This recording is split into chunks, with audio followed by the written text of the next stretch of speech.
Welcome to genius ક્લાસીસમાં હું અતુલ પટેલ તમામ વિદ્યાર્થીઓ મિત્રો હાર્દિક સ્વાગત કરું છું. ધોરણ 10 દ્વિચલ સુરેખ સમીકરણ. તો મિત્રો ધોરણ 10 ના દ્વિચલ સુરેખ સમીકરણમાં ફરી એક પ્રશ્ન જોઈએ. 2 પેન્સિલ 3 રબરની કિંમત 9 રૂપિયા, 4 પેન્સિલ 6 રબરની કિંમત 18 રૂપિયા. તો એક પેન્સિલ અને એક રબરની કિંમત શોધો. અહીંયા કીધું છે કે આદેશને રીતે જ કરો. ફરજિયાત આપણે આદેશનો ઉપયોગ કરવાનો છે, બરાબર છે. બાકી આપણે અહીં નહીં લખતે તો આપણે લૂપની રીત કરતે, પણ આદેશ કીધી છે, બરાબર છે. તો મિત્રો અહીંયા આપણે હંમેશા ધારો એક પેન્સિલ એક રબરની કિંમત શોધવાની છે. લખવાનું ધારો કે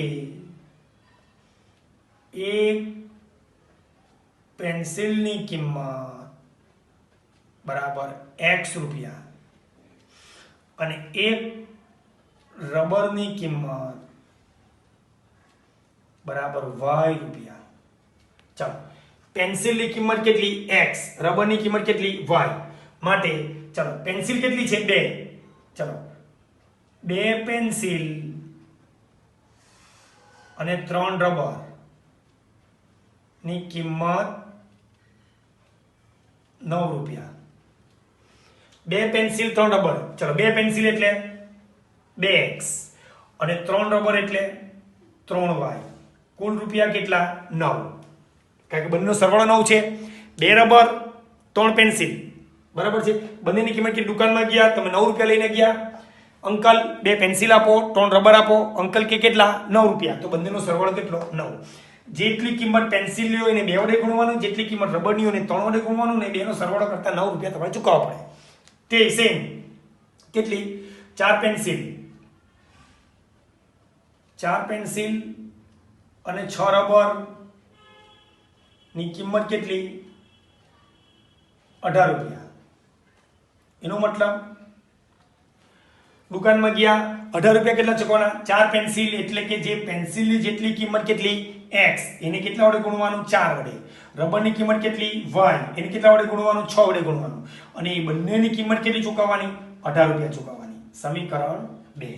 સમીકરણ 1. હવે આને લોપ કરવાનો છે. લોપ કરજો મિત્રો. હવે અહીંયા સમીકરણ બંને સેમ જ છે. જો આને 2 વડે ભાગો, 2 વડે ભાગો. 2 2 2 2 દુ 4x, 2 તાલી 6y, 2 નવામ 18. બંને સમીકરણ સેમ આવી ગયા. 2x + 3y બરાબર 9, 2x + 3y બરાબર 9. એટલે આની કિંમત કેટલી આવશે? આવી આવશે 4 બરાબર 4, 5 બરાબર 5, 5 બરાબર 5, 10 બરાબર 10. x અને y ઉડી જશે એટલે આનો ઉકેલ કયો? અનંત ઉકેલ આવે. કોઈ સ્પેશિયલ કિંમત નહીં આવે. x ની કોઈ પણ કિંમત લખો તો જવાબ સાચો પડે, બરાબર છે. હવે પડી મિત્રો, પણ આપણે આ રીતે કરવાનું નથી. એ તો આપણે આલેખ દોરતી વખતે આ તો ખાલી ધ્યાન રાખવાનું છે કે આની કિંમત કેટલી આવે. અનંત ઉકેલ આવશે મિત્રો, બરાબર છે. તો અહીંયા સૂત્ર કડા કોને બનાવી 2, એટલે કે 2x નાનામાં નાના કોણ 2 બરાબર 9 - 3y. 2 કા જાય નીચે. x બરાબર 9 - 3y છેદમાં 2, બરાબર. એટલે આ કિંમત આપણે બીજા સમીકરણમાં મૂકવાની. આદેશની રીતે એટલે સૂત્રકટા બનાવવાનો ને એની કિંમત બીજા સમીકરણમાં મૂકવાની. સૂત્રકટા કોને બનાવવાનો? x એટલે 2x બેઠો 9 બેઠો વત્તા 3y પ્લસ ઓછા 3y. રેડી? 2x બેઠો 3y 9 - 3y. 2 કા જાય નીચે. x બરાબર 9 - 3y છેદમાં 2. હવે શું આ લખવાનું કે x ની કિંમત સમીકરણ 2 માં મૂકતા. મિત્રો ઘણા બધા દાખલા કર્યા છે આપણે આદેશના, એટલે હું ફટાફટ ગણી લઉં છું. આ કિંમત આમાં મૂકવાની, બરાબર છે. ચાલો મૂકીએ. કેટલે મૂકીએ? ચાલો કેટલા થાય? 4x + 6y બરાબર 18, બરાબર છે. ચાલો x કેટલા આવે? 9 - 3y છેદમાં 2 વત્તા 6y બરાબર 18. રેડી? x ની કિંમત 9 - 3y છેદમાં 2. x આદેશ આપે. કોને આદેશ આપે? 9 - 3y છેદમાં 2 ને આદેશ આપશે કે હે 9 - 3y છેદમાં 2 બીજા સમીકરણમાં જ્યાં હું છું ત્યાં તમે ગોઠવાઈ જાઓ. એટલે આ x છે ત્યાં 9 - 3y છેદમાં 2 ગોઠવાઈ જાય.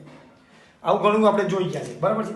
ઉડાડો 2 દુ 4. ચાલો હવે 9 દુ 18 -3 દુ 6y વત્તા 6y બરાબર 18.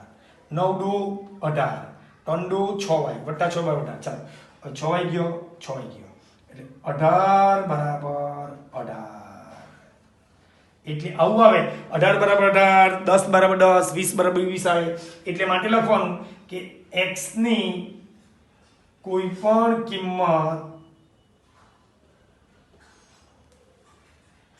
સાચી હોય એટલે x ની જે કિંમત લે તે પ્રમાણે જવાબ આવે કે બંનેનો સમીકરણ સેમ જ છે એટલે આની જે કિંમત આવે તે જ કિંમત આને x ની કોઈ પણ કિંમત અને y ની બી તે લખવાનું કે y ની પણ સો કોઈ પણ કિંમત હોય તે સાચી એમ કે એ બીજા સમીકરણ માટે સાચી એટલે મિત્રો આનો ઉકેલ બંને સમીકરણ સેમ આવ્યા અને બે વડે ભાગો આ સમીકરણ આવે એટલે આવું 18 બરાબર 18 આવે ને એટલે માનવાનું કે એનો ઉકેલ કયો માટે કયો ઉકેલ અનંત ઉકેલ એટલે તમારે જેટલી બી પેન્સિલ લેવ ને જે બી લેવ તે આની જે કિંમત આવે તે જ આની કિંમત આવે બસ બંનેની કિંમત સેમ જ આવશે x ની આમાં ને આમાં સેમ જ આવશે બરાબર છે એટલે x ની કોઈ પણ કિંમત હોય તો અનંત ઉકેલ આવે બરાબર છે ચાલો ઓકે આશા રાખું છું કે ચોક્કસ આવડી ગયું હશે થેન્ક યુ વેરી મચ